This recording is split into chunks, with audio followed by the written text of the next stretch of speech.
تھی، اب آئیے تھوڑی سخاوت پر گفتگو کرتے ہیں۔ سب سے پہلے ہم سخاوت کو سمجھ لیتے ہیں کہ سخاوت کہتے کس کو ہے ناظرین۔ تو سخاوت و فیاضی یہ اللہ تعالیٰ کی مخلوقات پر مال و دولت کو خرچ کرنے کا نام سخاوت ہے۔ یہ مطلب ایک عام تعریف ہو گئی، لیکن اگر ہم اسی تعریف کو، سخاوت کی تعریف کو ہی اگر ہم بارگاہ علی سے سمجھنے کی کوشش کرتے ہیں تو بالکل نرالی تعریف ملتی ہے ہمیں۔ حضرت علی رضی اللہ تعالیٰ عنہ فرماتے ہیں کہ السخاء ما کان ابتداء فاما ما کان عن مسألۃ فحیاء وتذمم، کہ کیا عمدہ تعریف حضرت علی رضی اللہ تعالیٰ عنہ نے سخاوت کی فرمائی ہے کہ دل عشش کر جاتا ہے، جھوم جاتا ہے اس تعریف کو سن کر۔ حضرت علی فرماتے ہیں سخاوت اس کا نام نہیں ہے کہ کوئی آپ سے مانگے اور اس کے بعد اس کو آپ عطا کریں۔ سخاوت اس کو کہتے ہیں جو بن مانگے عطا کیا جائے، سامنے والا آپ سے مطالبہ بھی نہیں کر رہا ہے، نہیں مانگ رہا ہے، پھر بھی آپ اسے عطا کر رہے ہیں، یہ اصل میں سخاوت ہے۔ اور پھر آگے آپ فرماتے ہیں مانگنے کے بعد عطا کرنا یہ دو وجہ سے ہو سکتی ہے، یا تو شرم کی وجہ سے یا اس مانگنے والے کی بدگوئی سے بچنے کی وجہ سے۔ تو مولا علی کے سامنے سخاوت کی تعریف یہ ہے کہ بن مانگے عطا کیا جائے۔ سخاوت یقیناً یہ انسانی معاشرے کا جھومر کہلاتا ہے۔ اللہ تعالیٰ کو بھی بلا شبہ سخی لوگ پسند ہیں، اور اللہ کے رسول صلی اللہ علیہ وسلم کو بھی سخاوت کرنے والے بہت عزیز اور محبوب ہیں۔ اس پر ہم ایک دو آیات اور ایک دو حدیث پیش کر کے پھر آگے بڑھتے ہیں، اہل بیت کی سخاوت پر آتے ہیں۔ قرآن مجید میں اللہ رب العزت ارشاد فرماتا ہے، ہم اس کا ترجمہ آپ کے سامنے رکھ رہے ہیں، ان لوگوں کی مثال جو اللہ کی راہ میں مال خرچ کرتے ہیں ایسی ہے کہ جیسے ایک دانہ جو 7 بالی اگائے، ہر بال میں 100 دانے، اور اللہ جس کے واسطے چاہے بڑھاتا ہے، اور اللہ بڑی وسعت والا اور جاننے والا ہے۔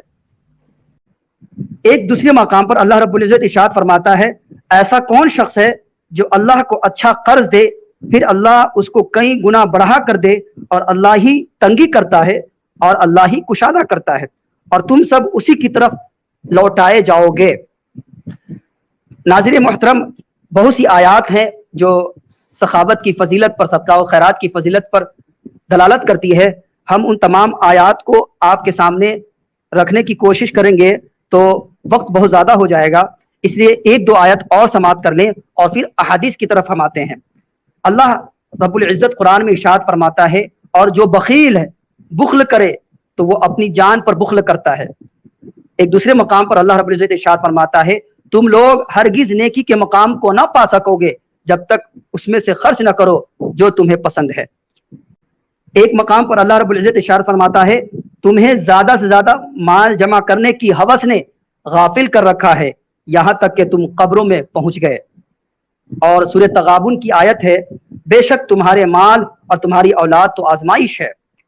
منافقون، سورہ منافقون میں اللہ رب العزت ارشاد فرماتا ہے، اے ایمان والو، کہیں تمہارے مال اور تمہاری اولاد تمہیں اللہ کی یاد سے غافل نہ کر دے، اور جس نے ایسا کیا تو وہی لوگ نقصان اٹھانے والے ہیں۔